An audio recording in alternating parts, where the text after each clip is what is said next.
안녕하세요. 두 아이를 키우고 있는 여자입니다. 제 아이의 엄마가 아주 잠시지만 되었던 때가 있어요. 이제는 가슴 묻게 된 그 아이가 떠오르는 이야기를 해보려 합니다. 우리 부부는 방 한 칸 있는 작은 신혼집에서 시작했어요. 그리고 그 집에서 애 둘을 키웠고요. 다들 아시죠? 아이들 키우는 집은 온통 아이 물건으로 가득 찬다는 거예요. 우리 집도 예외는 아니었어요. 벌레도 작은 집이지만 아이들 물건으로 빽빽하다는 표현이 딱 걸맞을 정도로 집에 여유 공간이 없었죠. 그런데 그런 집에서 우리네 식구가 지내는 걸 시어머니가 참 마음에 안 들어 있어요. 시어머니는 누추해도 정도가 있는데 우리 집은 거지 소굴이 따로 없다며 평소 근처에 들러도 우리 집은 잘 오려고 하지 않았어요. 어쩌다 들리게 되면 잔뜩 구겨진 표정으로 소파에 앉은 채로 머뭇거리다가 돌아가곤 하는데요. 더 기이한 점은 바로 우리 가족이 사는 집이라는 겁니다. 그냥 오면 꼭 내게만 성질을 부리러 오는 것 같아요. 진짜 이 집에 사올 때마다 가끔 적응이 안 되겠네요. 어떻게 키우는 집이 이리나 지저분할까 원. 내 아들과 손주를 벌레가 도는 집에서 키운다고 일부러 정말 이렇게 거칠까요? 우리 집은 오래된 편이긴 하지만 벌레는 없어요. 엄마가 매일 청소하고 최선을 다하고 있는데요. 얼마나 청결한 상태로 유지하려고 노력하는데 말이죠. 집에 물건이 많아서 지저분해 보일 뿐인데요. 청소를 안 하는 집도 있다는데 아이를 키우는 집에서 청소는 당연한 거려. 그걸 뭘 차량이고 운전대를 들고 이야기하는 것도 아니고. 도대체 언제까지 이 더럽고 못난 집에서 살겠어요? 두 아이가 다 초등학교에 다니고 방도 따로 있어야 하면 그땐 가면 되는 거 아니겠어요? 둘 다 성이 같아서 아직도 부부랑 같이 자려고 해서 큰 집도 필요 없는 거려. 그거야 이렇게 쭉 살아왔으니까 그런 거지? 부모가 돼서 애들에게 노출되는 환경에 신경도 안 쓰고 말이야. 이렇게 사는 거 보고 있으면 속이 터져. 남편 능력이 기대려고 하지 말고 허니가 뭐라도 좀 해보려고 해야지. 내 아들이 힘들게 일하고 나서 이런 집에 들어오고 싶겠냐? 시어머니가 저에게 이렇게 성내는 이유는 바로 제 친정이 좀 잘 사는 편이었기 때문이었어요. 진정, 아버지가 어렸을 때부터 쭉 해온 사업이 느지막이 잘 되기 시작해서 지금은 꽤 여유롭게 노후를 보내고 계시거든요. 시어머니는 그렇게 돈 많은 부모에게 집 한 채 해달라는 말도 못하느냐고 저를 한심하게 여겼어요. 하지만 저는 이런 시어머니의 말이 이해가 가지 않았어요. 저는 성인이고 아이를 둔 부모로 가정을 함께 지내는 건 중요한가요? 꾸리고 살고 있는데 여전히 어린아이처럼 저희 부모님께 기대하고 의지하며 살아야 하나요? 다른 것도 아니고 우리 집이 좁다는 이유로 손을 벌리는 게 맞는 건가요? 저는 시어머니가 이런 터무니없는 소리를 할 때면 정말 너무 불쾌했어요. 하지만 그런 감정을 애써 감추고 시어머니에게 우리 부부도 나름 열심히 돈을 모으며 살고 있고 좁은 집이긴 해도 아직까지 불편함도 있지 않다고 얘기하며 미래에 대한 계획도 부부끼리 늘 나누며 그렇게 차분히 지내고 있으니 좋게 봐주시라고 말하곤 했죠. 물론 제게 돌아오는 말은 자기 아들 고생시키는 소리나 짓거린다며 속도 없다는 질책이었지만요. 거기다 제게 부모 잘 둔 덕도 못 보는 멍청이라며 이렇게 말하곤 했어요. 넌 진짜 머리가 멍청한 거냐 주어 혼자 집도 지금 내가 사는 것보단 호화스러운 곳에서 살게 하겠어. 주어온 자식만도 못한 것, 어머님. 무슨 말씀을 그렇게 하세요? 그냥 어머님과 저희 부부가 생각이 좀 다른 것 뿐이에요. 나중에 불편함을 느끼면 그때 조금 더 넓은 집으로 이사할게요. 너는 정말 끝까지 말귀를 못 알아먹는 거냐? 아니면 내 복장을 터지게 만들려고 작정을 한 거냐? 돈 많은 부모한테 돈 좀 주라는 게 뭐가 어려워? 결혼할 때만 해도 돈 많아서 쓸모가 좀 있겠다고 생각했는데 이건 뭐 영 쓸모없는 식충이가 흘러 들어왔어. 시어머니는 이런 식으로 언제나 저를 푸대접했어요. 며느리라고 하나 있는 게 쓸모가 없다는 말도 귀에 못이 박히도록 들었어요. 시어머니가 저를 그렇게 대하는 날이 길어지니 둘 있는 시누이들도 저를 업신여기는 매한가지였어요. 제가 시댁 식구들에게 이런 대우를 받고 있다는 것을 한참 뒤에 알게 된 남편이 한 번은 집안일 뒤집어 놓은 적이 있었어요. 그 후로 우리네 식구가 시댁을 왕래하는 날이 확 줄었죠. 시댁 여자들만 안 만났을 뿐인데 매일 반복되는 하루임에도 그렇게 생기가 넘치더라고요. 남편과의 사이도 조금 더 좋아졌고요. 예민하게 바뀐 채 성격도 조금은 유순해지게 확이게 되어 갔어요. 그렇게 잘 지내며 부부관계도 좋아져 제가 셋째까지 임신을 하게 되었습니다. 계획에 없던 새 가족이 생기게 된 거지만 우리 가족이나 친종 부모님까지 모두 축복해 주었어요. 저도 임신 초기는 호르몬 변화로 예민해질 법도 한데 마음이 편안해져인지 까칠해지지도 않았고요. 남편도 그런 걸 느꼈는지 셋째 임신 소식을 시댁에는 천천히 알리자고 하더군요. 저도 그 말에 동의했어요. 임신했다는 걸 알면 시어머니와 시누이들이 저를 또 들들 볶을 게 뻔하니까요. 다행히 시댁 식구 중 우리 가족 소식을 궁금해하는 사람은 없었고 무난하게 임신 초기 시기를 잘 보낼 수 있었어요. 그렇게 안정기로 접어든 후에야 우리 부부는 시댁 식구에게 임신 소식을 알렸습니다. 그런데 아니나 다를까 임신 소식을 알리자마자 시어머니가 우리 집을 가지고 트집을 잡기 시작했어요. 저희도 마침 5명의 가족이 지금의 집에서 살기엔 무리가 있을 것 같아. 안 그래도 이사에 대해 계획을 세워보기로 했던 차에 시어머니에게 이사를 고민 중이라고 솔직하게 털어놨어요. 그 말을 하면요, 가능성이 생길 거예요. 당연히 누그러질 거라고 생각했거든요. 그런데 그런 제 말에 시어머니가 되받아친 말이 아주 가관이었어요.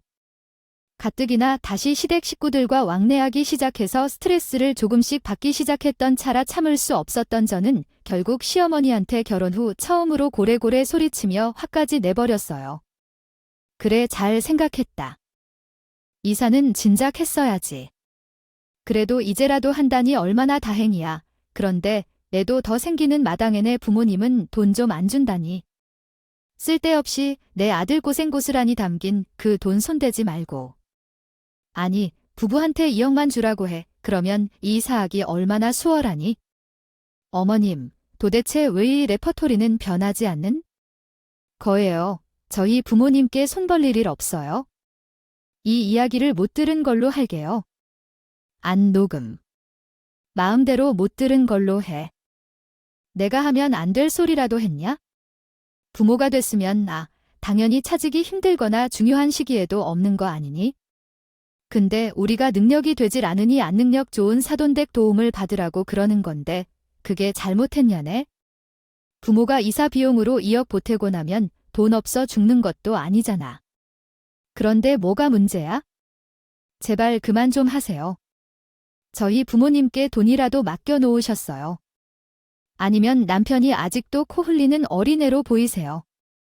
남편은 우리 집의 가장이고 이제 어머님 그늘에서 벗어났어요.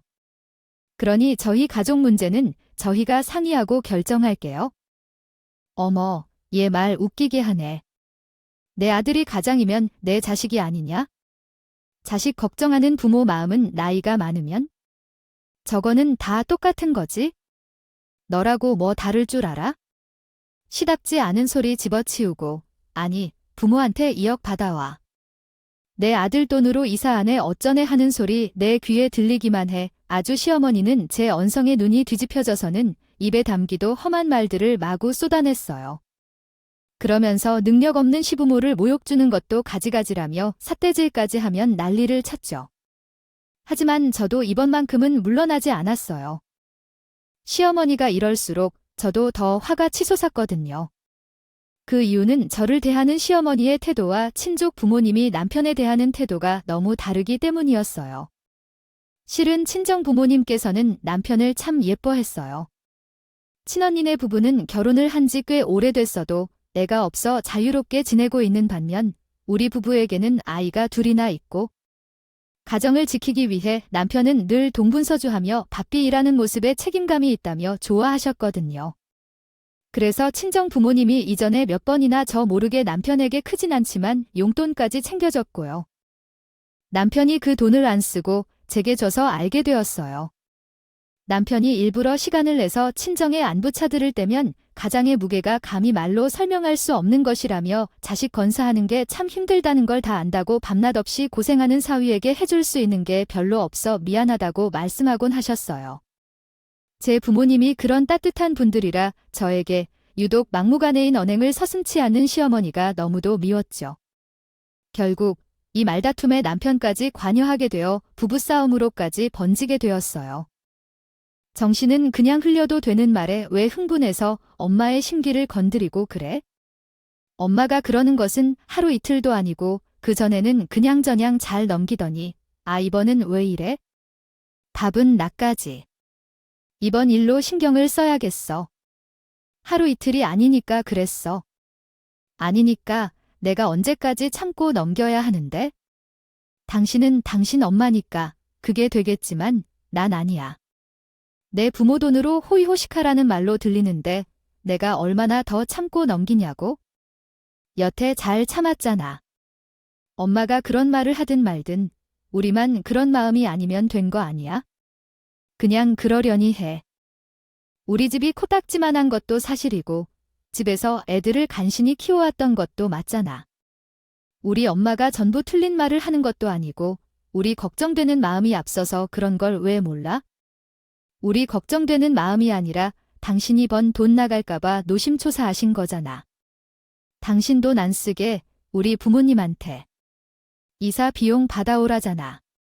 그런데 내가 어떻게 더 참아?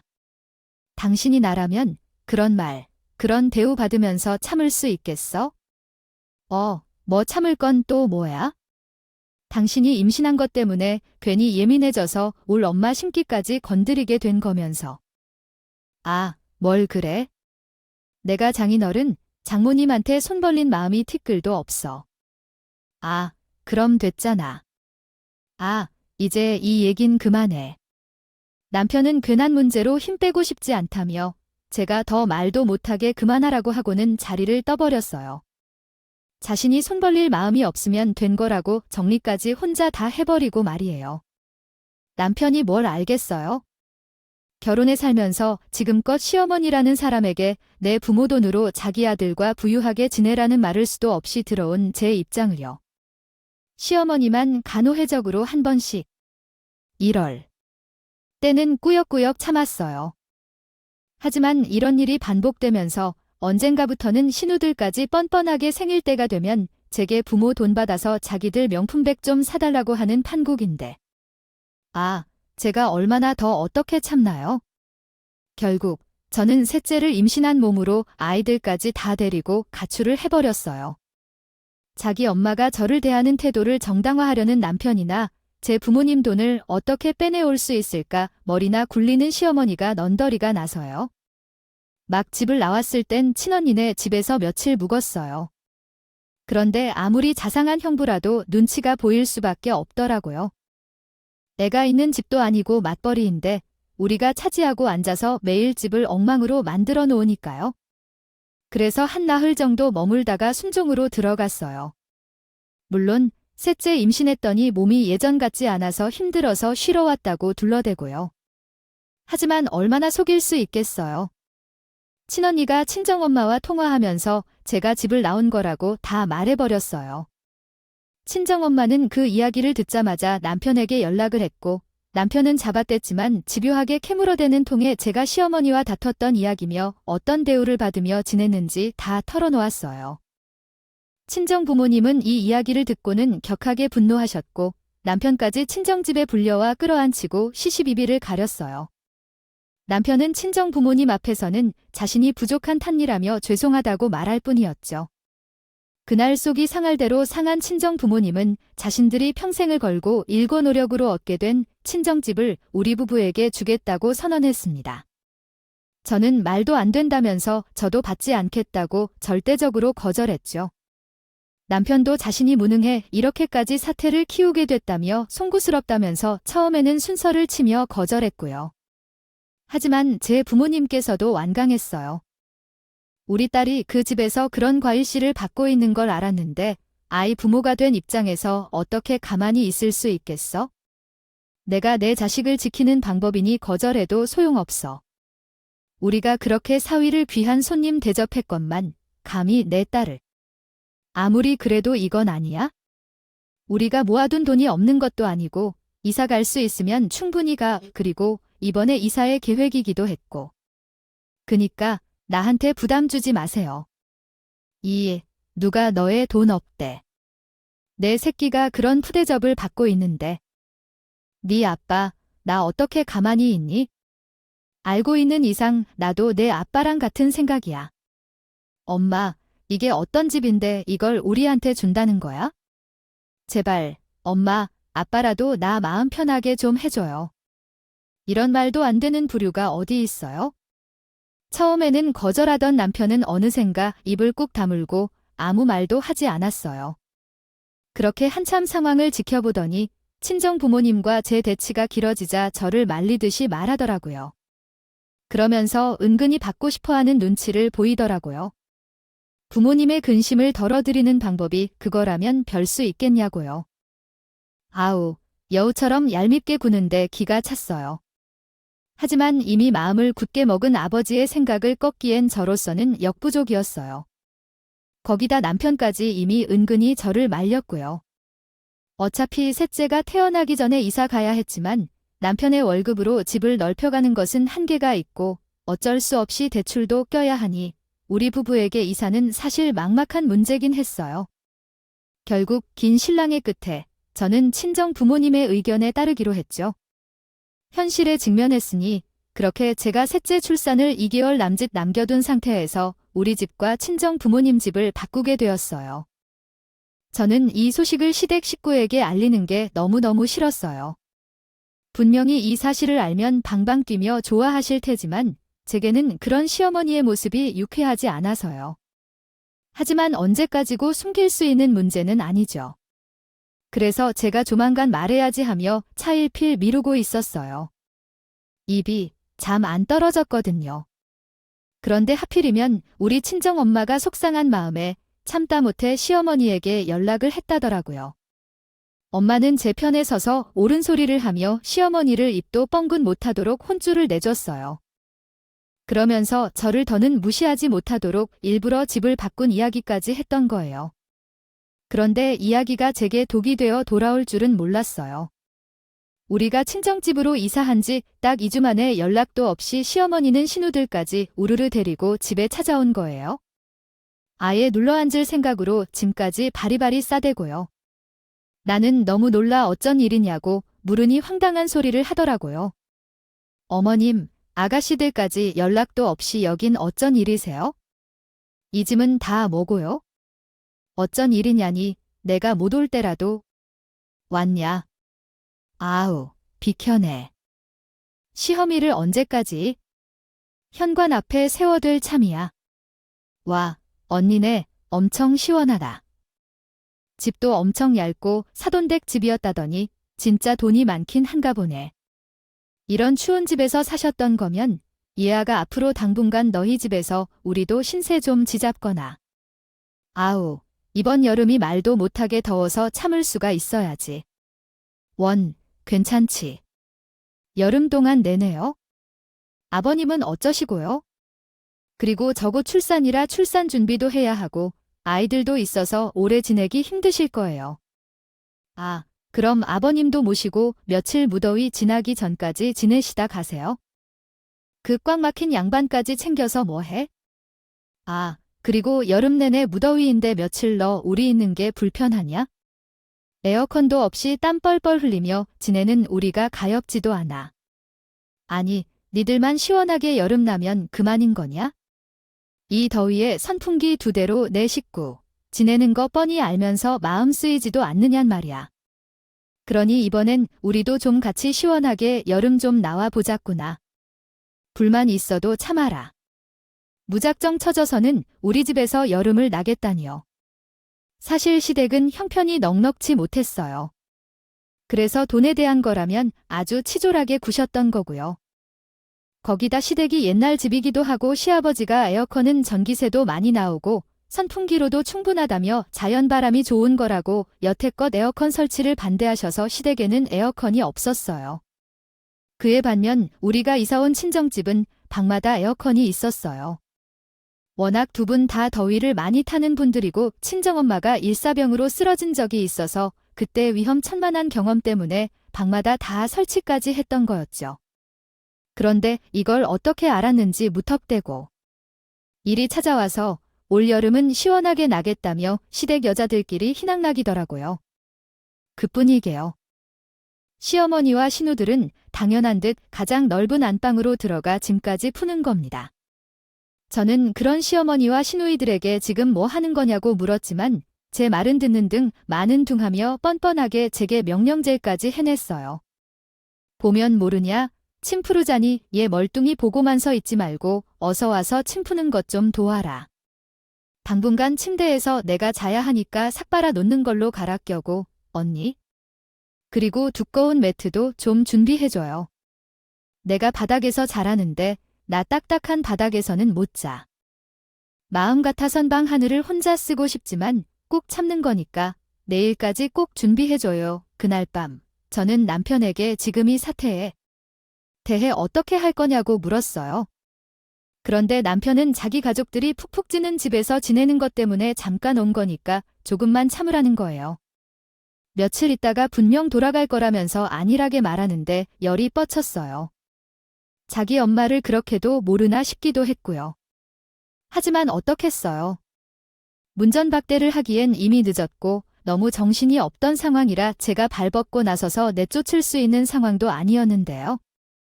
애들도 있고 막달이 다 되어 꺼낸 상태여서 배도 많이 나온 상태이니까 말이죠.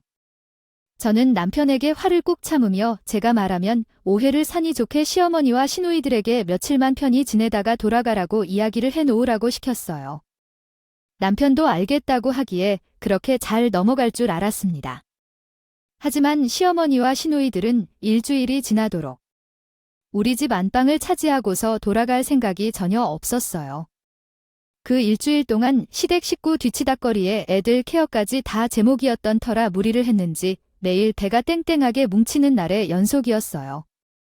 남편에게 배가 많이 뭉친다고 말해도 듣는 둥 마는 둥 하는 통에 그 통증을 고스란히 느끼며 지내야 했죠. 그러다 결국 제가 참지 못하는 사달이 일어나고 말았습니다. 그날은 제가 산부인과에 검진을 가는 날이었어요. 다른 건 몰라도 평소 산부인과에 가는 날은 남편이 꼭 시간을 내서 저와 함께 가주었죠. 그날도 여느 날처럼 남편과 일찍부터 나갈 준비를 했어요. 그런데 집을 나서기 전부터 시어머니는 제 뒤를 졸졸 쫓아다니며 잔소리를 해대더라고요. 남편은 제 편에 서서 좋게 이야기를 했지만 시어머니는 남편의 말은 듣는 신용도 하지 않고 저를 갈궈냈어요.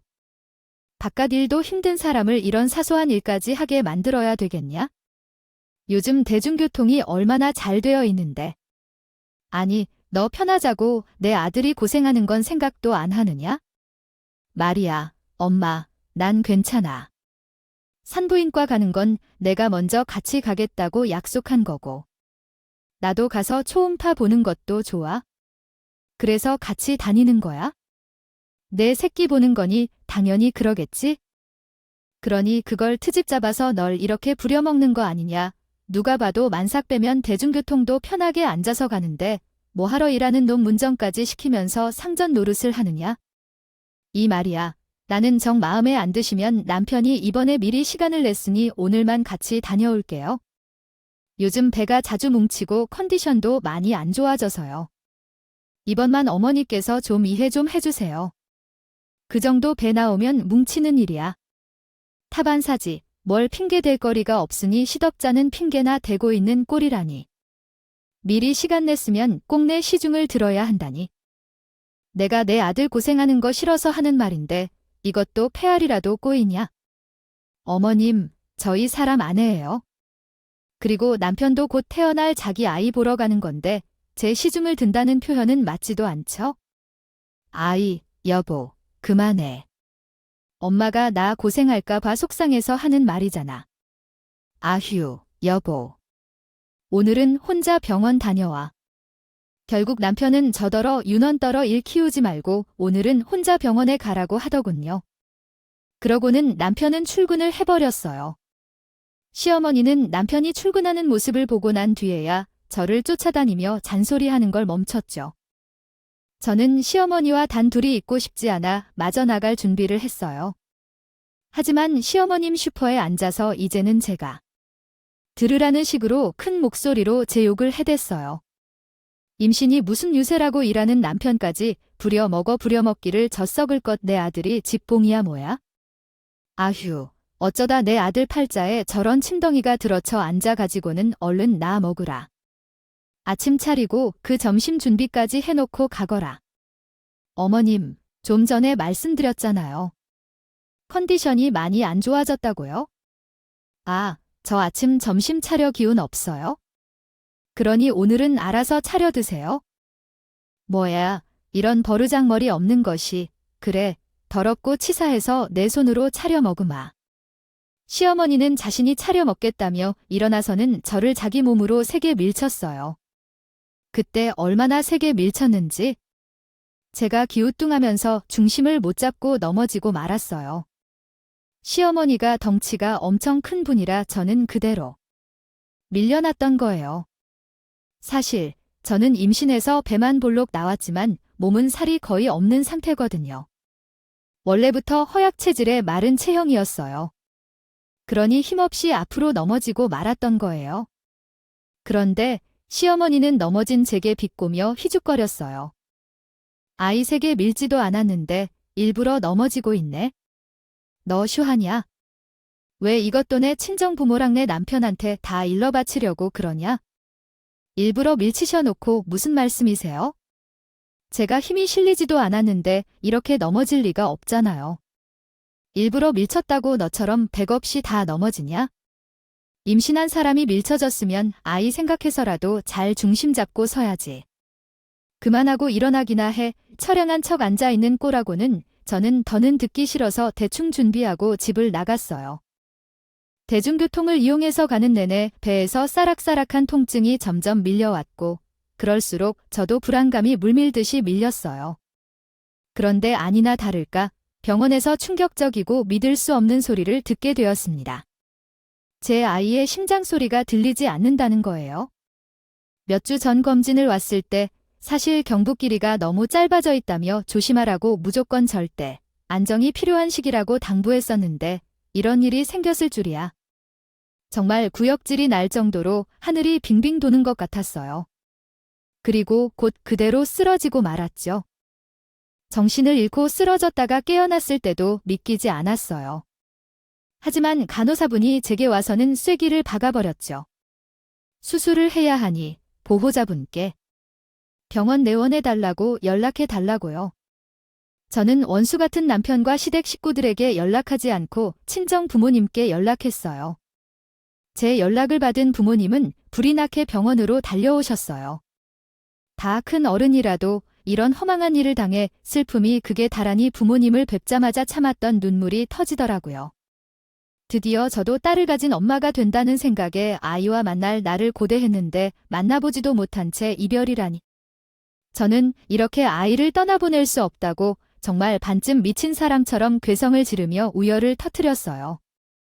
그렇게 저는 이미 깊은 잠에 빠진 그 아이를 떠나보내는 수술을 받게 되었습니다. 제가 수술을 받는 사이에 부모님께서 남편에게 이 소식을 전했더군요. 남편이 그 비병원에 와서지만 저는 그 일을 쳐다도 보지 않았어요. 그를 향한 원망이 끝도 없이 커져서요. 저는 애써 그런 마음을 숨기며 남편에게 병원에 있는 동안 안정을 찾을 테니 아이들을 잘 봐달라 부탁하고는 돌려보냈어요. 그렇게 제 간호까지 친정엄마가 다 해줬어요. 아이를 잃었는데 출산한 것과 똑같다며 친정엄마는 온 정성을 쏟았고 비록 마음은 텅 빈 것처럼 공허했지만 그래도 몸이 많이 회복되었어요. 그렇게 힘든 시간을 보냈고 퇴원해서 집에 도착했어요.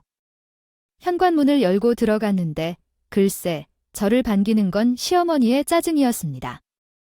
남편이 저를 병원에서 퇴원시켜주고 회사로 다시 복귀한다며 나가자 바로 표정까지 변해서는 저 없는 동안 제대로 밥을 못 차려 먹었다며 짜증을 내는데 이게 사람인가 싶더라고요.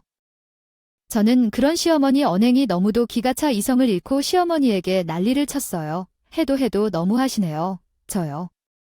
어디 놀다 온 거 아니고 유산에서 수술하고 온 거예요. 뱃속에서 심장이 멈춰버린 아이를 떠나보내고 온 거라고요. 2달 후면 세상이 나오라기는요. 그런 제게 뭐라고요? 제가 어머님이 고용한 가정부라도 되는 줄 아세요? 그게 지금 제게 할 말이냐고요. 아니, 내가 건강하지 못해서 내 새끼 내 손으로 보내놓고 왜 난리야? 난리를 쳐도 우리가 쳐야지. 내가 우리 손주 하늘나라를 보냈잖아. 어디 정신줄로 커서는 시어미한테 어험하게 소리를 쳐 이내 손주 보낸 것이 뭐 잘났다고 감히 뻔뻔하게 슬픈 척 유사를 떨어 떨기를. 아니 본인이랑 자기 딸들 때문에 제가 이렇게 된 건데 이게 무슨 개소리인가 싶었어요. 근데 더 열받는 발언을 아무렇지 않게 배 터졌다는 겁니다. 그나저나 이제 뱃속에 아이가 하늘나라로 가버렸으니 출산 핑계 댈 것도 없잖아. 이제 우리들 마음 놓고 눌러 살아도 되겠네? 뭘 쉽지. 때문에 있어 냉장고에 먹을 게 하나도 없어. 배고프니까 얼른 가서 창부터 봐와라. 아우, 나이도 더우니까 콩국수나 해먹게. 콩물도 좀 사오고. 뭐야, 당신이 그러고도 가족이야? 어디를 눌러 살아? 내가 그렇게 지내게 가만두를 것 같아. 이 벌레만도 못한 여자야? 어머머, 뭐야? 이 정신 나간 게 진짜 미치기라도 한 거냐? 세미를 보고 뭐 벌레만도 못해. 그래, 너 아주 잘 됐다. 오늘 너 죽구나, 살자. 이년아, 언니, 진짜 엄마 말처럼 미친 거 아니야? 애 떨어진 게 뭐 잘한 거라고 광기 가득한 눈으로 엄마한테 막말이야. 아니, 시어머니한테 물건까지 집어던지고. 님, 분노조절장이 아니에요. 정신병원에 가봐야 하는 거 아니냐고. 저는 결국 그 말에 도저히 참을 수 없어 셋째 육아용품 산 걸 시어머니에게 다 던져대며 난리를 쳤어요. 시어머니는 제게 정신 나간 년이라고 노발대발했고 신우들도 언제 왔는지 시어머니의 편에 서서 제게 난리를 쳐댔어요. 저는 시어머니와 신우가 아무렇게나 짓거리는 언행을 보고 무작정 집을 나와 가정법원으로 이혼 서류를 떼러 갔어요. 그리고 집으로 돌아오자 시어머니와 시누이들은 저를 둘러싸고 온갖 욕을 퍼부어댔죠. 하지만 방으로 들어가서 한 발자국도 나오지 않았어요.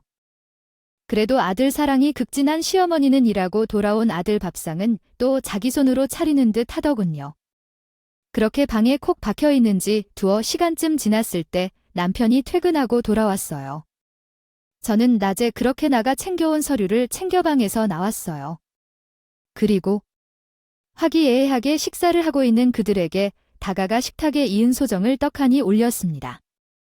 이게 뭐냐면 의아해하던 시댁 식구들은 서류의 정체를 확인하는 순간 정족이 맴돌았어요. 그리고 곧 그 정적을 깬 시댁 식구들의 반응이 아주 골 때렸죠. 갑자기 이게 뭐야? 이혼 서류. 당신 갑자기 왜 그래? 당장 식구들 집으로 돌려보낼게. 내일 아니면 저녁 먹자마자 짐 챙겨 돌려보내면 되잖아. 앞으로 이 집에는 무르게 할게. 그럼 되지. 무슨 화를 이렇게 무섭게 내고 그러냐? 당신이 제일 문제야.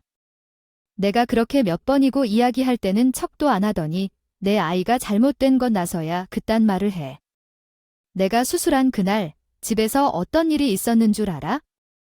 다 필요 없어. 이제 너도 똑같은 인간이야. 한패라고 그러니까 당장 이혼해. 더는 못 참겠으니까 이혼하자고 이혼비야. 그래, 잘 생각했다. 아, 나도 저런 미친 여자를 며느리로 두고 싶지도 않아. 어차피 이혼하면 이 집은 우리 아들 것 아니냐? 재산 분할해. 이 집도 속하는 거니까? 아이, 그럼 우리만 초원이라는 거야? 정말, 이제 꽤 비쌀 것 같은데. 그럼 이제 우리도 안방살이가 아니라 각자 방 하나씩 가지고 편하게 사는 거잖아. 대박, 이혼해. 이혼해. 그딴 이혼이 뭐라고. 양육권 싸움 할 필요도 없다지. 잘난 부모들이 손주들 건져야 알아서 할 테지. 양육권도 다 넘겨줄 테니까. 이 집에 짐덩이인 너나 짐 챙겨서 나가라. 시어머니와 신우들은 이혼 이야기가 나오니 지들끼리 신나게 떠들어대며 우리 집이 마치 자기 것처럼 되는 것처럼 말하며 입이 귀에 걸려서는 신나했어요. 그러는 통에 현관이 열리는 소리도 듣지 못한 채 떠들어대기 바빴죠. 그리고 이 괘씸한 여자들의 대화를 집에 들어온 내 친정 식구들이 다 들어버리고 말았어요. 네, 맞아요. 저 퇴원하고 보양식이랑 산후보약 챙겨 먹인다고 싸대고 오셨던 거예요. 결국 우리 집안은 그날 뒤집어지고 난리도 아니었어요. 이혼하라며 떵떵거리던 시어머니는 우리 친정 부모님을 보자마자 갑자기 태세 전환해서는 절대 이혼만은 안 된다며 저를 말리는 척하게 됐어요. 그러면서 우리 부모님께 저를 좀 말려달라고 애원하는 척까지 했죠. 저는 이왕 이렇게 가족이 다 모인 김에 낮에 시어머니와 있던 일을 전부 밝혔습니다. 이해가 A는 슬픔이 너무 커서 그런지 다른 가족들도 다 필요 없다면서 이혼하자고 이러네요. 사돈 우리 며느리. 좀 알려주세요. 이혼이라니 말도 안 되지 않습니까? 좀 전에 이혼하라고 좋아하시던 분이 사돈은 아니셨어요. 제가 잘못 들은 건가요? 어머야, 자식 이혼하는 걸 좋아하는 부모가 어디 있겠습니까? 절대 아니에요. 절대. 우리 아이들이 철없이 해낸 소리를 잘못 들으셨겠죠. 절대 제 생각 아니에요. 잡아떼는 것도 정도가 있어야지. 온 가족이 다 모였으니 그냥 다 말씀드릴게요. 어머니, 아니, 저 여자 꼴값 타는 것도 더는 못 봐주겠으니까요. 엄마, 아빠, 나 이 사람이랑 이혼할 거야. 더는 이 치졸한 인간들이랑 가족으로 얽혀서 사는 건 못하겠어요. 웬만하면 어떻게든 참아보려고 했는데 오늘 낮에 결심했었어요. 저 여자가 나더러 내 잘못으로 아기가 잘못됐대. 그리고 이제 뱃속에 애도 없으니 이 집에 눌러서 한류거래요. 그러면서 오늘 태어난 나더러 장까지 봐오라고 하더라. 그래서 무슨 그런 망발이야. 내가 언제 너한테 그런 말을 했다는 거냐. 장봐하라고 한 것도 내가 바람 쐬고 싶다고 다녀온다고 했던 거잖아. 또 잡아떼면 거짓말 하시네요. 제가 치졸한 당신을 시어머니로 모시면서 산 지가 몇 년인데 증거도 없을까봐 저는 혹시 몰라 시어머니와 대화하는 걸 다 녹음해둬서 그걸 온 가족 앞에서 재생시켰어요. 예전에 시어머니가 하도 자기가 언제 그런 말을 했냐고 발뺌하고 거짓말을 해대서 시어머니와 있을 땐 꼭 녹음하는 게 습관이 되었거든요. 어쨌든 그 녹음을 들은 친정 식구들과 남편은 분개에 쳐서 시어머니를 향해 언성을 높이며 난리를 쳤어요. 친정 부모님은 가만두지 않겠다며 당장 이혼하라고 소리쳤어요. 당장 이혼해. 이 무례하고 표독스러운 여자를 사돈으로 둘 수 없으니까. 당장 어떻게 귀한 자식을 데려가서는 이런 식으로 대할 수가 있어? 이게 사람이야? 당신. 그러고도 사람이냐고. 정말 실망입니다. 애들 결혼할 당시에는 그렇게 사람 좋은 척은 다 해놓고. 긴 세월 동안 뒤에서 제 딸을 그런 식으로 험하게 대할 수 있겠습니까? 우리가 당신 아들에게 얼마나 잘했는데? 내 자식보다 더 잘 챙기면서 그렇게 지냈는데 어떻게 이해해요? 죄송합니다. 아니면 목이 없어요? 너무 죄송해요. 이렇게라도 사죄드릴게요. 내가 너무 우리 가족들만 생각하느라 며느리에게 미처 상냥한 시어머니가 되지 못했어요. 정말 진심으로 사과드려요. 화가 내가 이제라도 사과하마. 미안하다. 한 번만 용서해다오. 용서해주세요. 사돈, 미안합니다. 시어머니는 자신의 언행이 전부 탄로나자 그제야 우리 부모님과 제게 용서를 빌며 무릎까지 꿇고 싹싹 빌었어요. 하지만 이미 정남이가 뚝 떨어진 상태에서 뭘 더 이해하고 포용하겠나요? 우리 친정 식구들은 그런 시어머니 태도에 콧방귀를 꼈고 시어머니와 시누이들이며 남편까지 우리 집에서 당장 나가라며 그들의 짐을 다 밖으로 집어 던지고는 쫓아냈어요. 그리고 다음 날 저는 바로 이혼소장을 접수했습니다. 사람 본성이 이런 일을 겪는다고 바뀔 리는 없죠. 시어머니는 제게 연락해서는 사과하는 척을 하면서도 은근히 빈정댔어요. 내가 그동안 너한테 잘못한 거 인정한다. 아, 미안해 하지만 너라고 못. 잘했니? 나도 너한테 불만 많아. 그걸 다 터놓고 말하지 않았을 뿐이지. 그러니까 그만 손해하는 게 어떠냐? 앞으로 잘 지내볼 수 있을 줄 혹시 알아? 안 그러니? 아니요. 저는 어머님께 최선을 다한 거죠. 그리고 저한테 불만이 있던 없든 이제는 제가 상관할 바는 아니네요. 그러니까 앞으로 다시는 연락하지 말아주시겠어요. 나도 너 같은 며느리 필요 없어. 집안 돈이 필요했던 거지? 이렇게 된 마당에 너한테 뺏을 수 있는 재산은 전부 빼앗아 올 거야. 어차피 너희가 살던 그 집도 우리 아들께 될 거 아니겠냐? 그 집을 그냥 가만히 두고 볼 수는 없는 거잖니? 그러니 각오해. 다 우리 것으로 만들어 버릴 테니까. 시어머니는 다 빼앗겼다며 엄포를 놓고는 제게 이혼하면 어차피 여자만 손해라며 깔깔대고 웃으며 좋아한 뒤 전화를 끊었어요. 아우, 진짜 사이코 같아. 소름이 다 돋더라고요. 우리 부모님 앞에서 울며 불며 사죄한다고 할 때는 언제고 하루 만에 어디서 누구한테 무슨 이야기를 들었는지 태세 전환하는데 진짜 미친 사람인 것처럼 느껴졌어요. 하지만 이혼 과정 중 재산 분할에 친정 부모님과 바꾼 그 넓은 집은 재산 목록에는 포함도 되지 않았어요. 그 이유는 명예 이전을 하기 전이기도 했고 원래 부모한테 받은 유산은 재산 분할에 포함도 안 된다는 걸 알게 됐거든요. 사실 이런 일이 있기 훨씬 전 서로의 집을 바꾸면서 친정 부모님과 저만의 약속이 있었어요.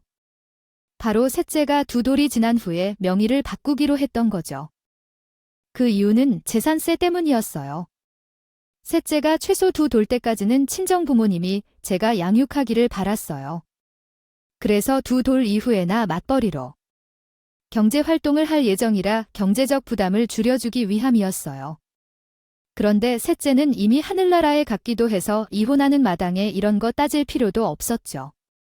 그런데 남편도 시댁 식구들도 당연히 이사할 때쯤 명예 이전을 했을 거라고 확신했던 거예요. 결국 신혼집이던 그 좁은 집만 우리 부부의 공동 재산으로 분할하면 끝이었죠. 그 집에서 살고 계시던 친정 부모님은 저희가 이혼 소송을 진행하자마자 다시 원래의 본집으로 들어오셨고요. 참, 이혼하고 하니 왜 멍청하게 그 긴 세월을 시어머니와 시누이들의 괴롭힘을 받으며 버텼나 싶더라고요. 이렇게 이혼 후 이렇게 홀가분한 마음이 될 줄은 정말 몰랐는데 요즘은 너무 마음이 편하네요. 저는 지금은 아이들을 친정 부모님의 도움으로 함께 키우며 지내고 있어요. 이전 시어머니는 우리가 재산 분할 관련해 사기를 쳤다며 양육비도 주지 않겠다고 해코지를 했고 실로 남편을 종용해 양육비를 주지 않더라고요. 그래서 저는 법조인인 형부를 통해 양육비 부분도 소송해 버렸고요. 이혼 소송에 제가 승소한 뒤 남편과 이혼으로 제가 받게 될 위자료가 아까웠던 시어머니는 제게 연락해 욕을 퍼부어댄 적이 있어요. 그땐 저도 다 끝난 마당에 무슨 말을 못하겠어요. 그동안 쌓아둔 묵은 감정까지 다 토해내네요. 너 이런 악랄한 년 같으니라고 내가 너 복수할 거야? 우리 집안 망친 것처럼 너희 집안도 망쳐 놓을 거라고. 두고 봐. 내 토끼가 얼마나 무서운지 꼭 보여주고 말 테니까. 아이고, 해볼 테면 해봐요. 마음 굳게 안 쓰는 사람을 하늘이 도울 리가 있겠어요. 당신의 팔자는 그냥 평생 가난하게 살다 갈 팔자인 거예요. 괜히 남 탓하며 나쁜 마음 먹어봤자 당신한테 득될 건 없다고요. 그럼 앞으로는 가난과 싸움에서 잘 살아보세요. 앞으로 연락하지 마시고요. 원래도 가난했던 이전 시댁은 전 남편의 이혼으로 더욱 가난하게 살게 되었어요. 사실 우리 친정 부모님께서 시아버지의 일자리까지 제공해 줬었는데 그곳에서 나오게 되면서 가세가 급격하게 기울게 된 거죠. 그러니 이전 시어머니와 이전 시누이들이 전 남편에게 매달려 본인들 주거를 책임지라고 난리도 아니었대요. 전 남편은 소송으로 인해 양육비까지 저에게 줘야 하니 제 코가 석자라 책임질 수 없다고 이전 시모랑 이전 시누이들에게 각자 도생하자고 선언했다고 하더라고요. 이런 사실을 어떻게 알고 있냐면요. 한 달에 한 번 애들 면접 교사건 때문에 어쩔 수 없이 전 남편을 만나게 되는데요. 그때마다 매번 이전 시어머니가 전 남편을 따라와서 저를 보고 하소연을 했어요. 그렇게 복수심에 가득 찼던 모습은 온데간데 없고 저에게까지 도와달라 매달려댔죠. 그럴 때면 전 남편은 창피하다면서 이전 시어머니에게 화를 내곤 했어요. 아이씨, 그만 좀 해요. 왜 여기까지 매번 따라와서 쓸데없는 소리를 해야 되는 건데? 내가 이혼한 게 엄마 때문인데 양심이 있으면 좀 알아서 살아요. 좋은 주 앞에서 창피하게 왜 그래? 창피함도 알면서. 아, 부모에 대한 효심은 어디다 팔아먹었어, 이 자식아? 내가 오죽하면 여기까지 따라와서 네 전처한테 이런 소리까지 하느냐고? 이 대바라진 놈아, 우리 집 다 망쳐놓고 넌 뭘 잘했다고? 엄마한테 대들어. 대대에게 이거 내가 다 돌려내야 돼, 이놈아. 엄마 때문에 이혼당한 아들한테 효신 같은 소리 한다. 양심 좀 챙기고 살아요. 그 나이에 그렇게 살면 창피하지도 않아요. 아, 그리고 엄마도 날 책임 못 지면서 왜 나 도로 책임지래? 다 쪽에서 따져보면 이게 다 엄마 때문이라니까. 엄마가 전처한테 잘했어 봐. 그럼 콩고물이라도 더 받아먹고 살았지? 이렇게 거짓골로 살았겠어. 그만하고 가, 야, 나 쪽 주는지 그만하고. 이렇게 매번 저를 앞에 두고 전 남편과 이전 시어머니 둘은 대차게 싸워댔어요. 그런데 그 대화 내용이 저를 놓쳐 아쉽다는 내용이 대다수였죠. 서로를 탓하고 비방하면서 말이에요. 결국은 자신들도 이렇게 망가진 이유가 본인들 때문이라는 걸 인정하는 셈이었던 거예요. 그 모습을 보는데 정말 이런 옹졸한 사람들과 가족의 연을 끄는 건 평생 후회는 없겠다 싶더라고요. 먼저 떠나보낸 셋째를 생각하면 아직도 여전히 이 사람들이 밉고 원망스럽지만 이제는 우리 셋째를 떠올리며 후를 털고 앞으로는 더 열심히 그리고 당당히 살 것입니다. 앞으로도 언제나 든든한 제 편인 우리 아이들과 친정 부모님과 함께 건강하고 행복하게 지내는 것이 지금은 제 가장 큰 바람이고 소원이 되었어요. 여전히 철없이 살고 있는 이전 시어머니가 부디 이 일을 계기로 좀 더 사람다운 마음을 먹고 사람 귀한 줄 알게 되길 바라며 제 사연은 바치겠습니다. 감사합니다.